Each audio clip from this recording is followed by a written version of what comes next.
ಗುಜರಾತ್ನಲ್ಲಿ ಏನು ಹೇಳಿದ್ದಾರೆ ಗೊತ್ತಾ ಮಾನ್ಯ ಅಧ್ಯಕ್ಷರೇ, ನೀವೊಂದು ಕೆಲಸ ಮಾಡಿ, ಈ ವರ್ಷ ಆ ವರ್ಷ ಅವರು ಚೀಫ್ ಮಿನಿಸ್ಟರ್ ಆಗಿರುವಾಗ 12-13ರಲ್ಲಿ ಹೇಳಿರ್ತಕ್ಕಂಥದ್ದು ಏನಂತ ಹೇಳಿದ್ದಾರೆ ಅಂತಂದ್ರೆ, ನಮ್ಮ ರಾಜ್ಯದಲ್ಲಿ ತೆರಿಗೆ ವಸೂಲು ಮಾಡಬೇಡಿ, ನೀವು ನಮ್ಗೇನು ಕೊಡಲೂಬೇಡಿ.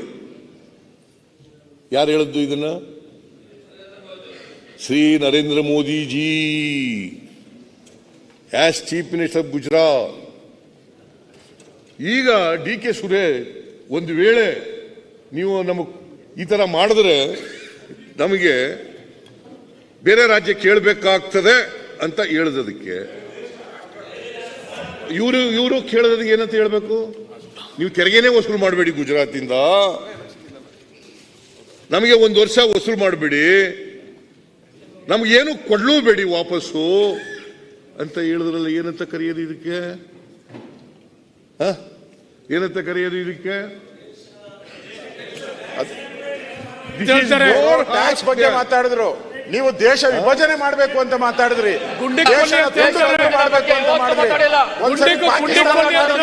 ಬಾಂಗ್ಲಾದೇಶ ತುಂಡು ಮಾಡಕ್ ಹೋಗಿದ್ದೀರಾ, ದೇಶನ ಮಾಡೋ ಪಾರ್ಟಿ ಹೌದು. ಮಾತಾಡಿಲ್ಲ ಅವರು. People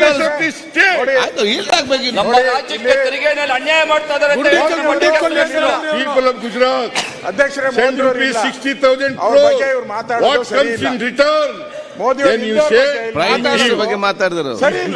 A beggar state. ಅಲ್ಲೋಗಿ ಮಾತಾಡ್ಬೇಕಾಯ್ತು. ಅಲ್ಲಿ ಪಾರ್ಲಿಮೆಂಟ್ ಏನ್ ಮಾಡ್ತಾ ಇದ್ದಾರೆ? 44 ಜನ ಎಂಪಿಗಳು ನಿದ್ದೆ ಹೊಡಿತಾ ಇದ್ದಾರೆ ಪಾರ್ಲಿಮೆಂಟ್. ಹೇಗೆ ಮಾತಾಡ್ತಿದ್ದು? ಆಗ ಅರ್ಥ ಉಂಟು ಮಾತಾಡೋದಕ್ಕೆ? ಭಯ ಅಂತಾರೆ. ಆಯ್ತು, ಮತ್ತೆ ಮಾತಾಡಿ, ರಿಪ್ಲೈ ಮಾತಾಡಿ.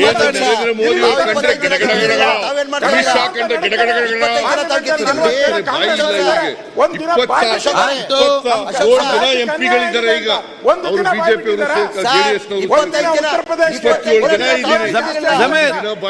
ಅವರೇ, ಮುಖ್ಯಮಂತ್ರಿ ಮಾತಾಡ. 25 ಜನ ಎಂಪಿ ಗೆದ್ದವ್ರೆ. 25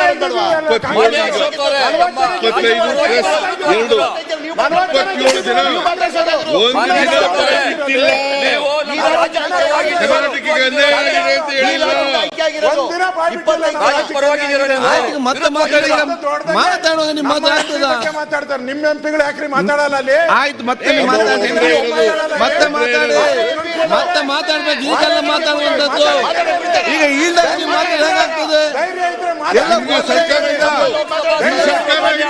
ಆಯ್ತು,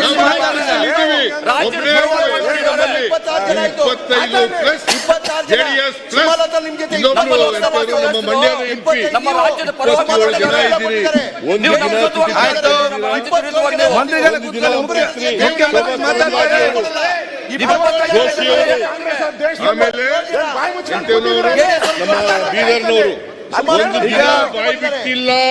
ಇಲ್ಲಿಂದ ರಾಜ್ಯಕ್ಕೆ ಅನ್ಯಾಯ ಆಗಿದೆ ಅಂತ ಒಂದಿನ ಮಾತಾಡಿದ್ದಾರೆ. ಒಂದಿನ ಕರ್ನಾಟಕ ಅನ್ಯಾಯ ಆಗಿದೆ ಅಂತ ಮಾತಾಡಿದ್ದಾರೆ. ಈಗ ನೋಡಿ, ಅವರು ನೀವು 25 ಜನ ನೀವು ಮಾತ್ರ ಅಂತ ಹೇಳಿದ್ರಿ, ನೀವು ಮಾತಾಡ್ತಿಲ್ಲ. ಧೈರ್ಯ ಕೇಳ್ತಾರೆ ನಿಮಗೆ. ಧೈರ್ಯ ಈಗ ವಿಚಾರಣೆ ನೀವು 25 ಜನ ಇದ್ದೀರಿ, ನೀವು ಯಾರು ಕೂಡ ಮಾತಾಡಿಲ್ಲ ಅಂತ ಅವ್ರು ಹೇಳುವಂತದ್ದು. ನೀವ್ ಹೇಳ್ತೀರಿ ನೀವು ಅವ್ರು ಒಬ್ರು ಇದ್ದಾರೆ, ನೀವ್ ಯಾಕೆ ಮಾತಾಡ್ಲಿಲ್ಲ? ನಮ್ಮ ರಾಜ್ಯಕ್ಕೆ ಸಂಬಂಧ ಒಟ್ಟು ಸೇರಿ ಮಾತಾಡಿ. ನೀವೇನ್ ಮಾಡ್ತಾ ಇದ್ದೀರಾ? ಯಾರು ಸೇರಿ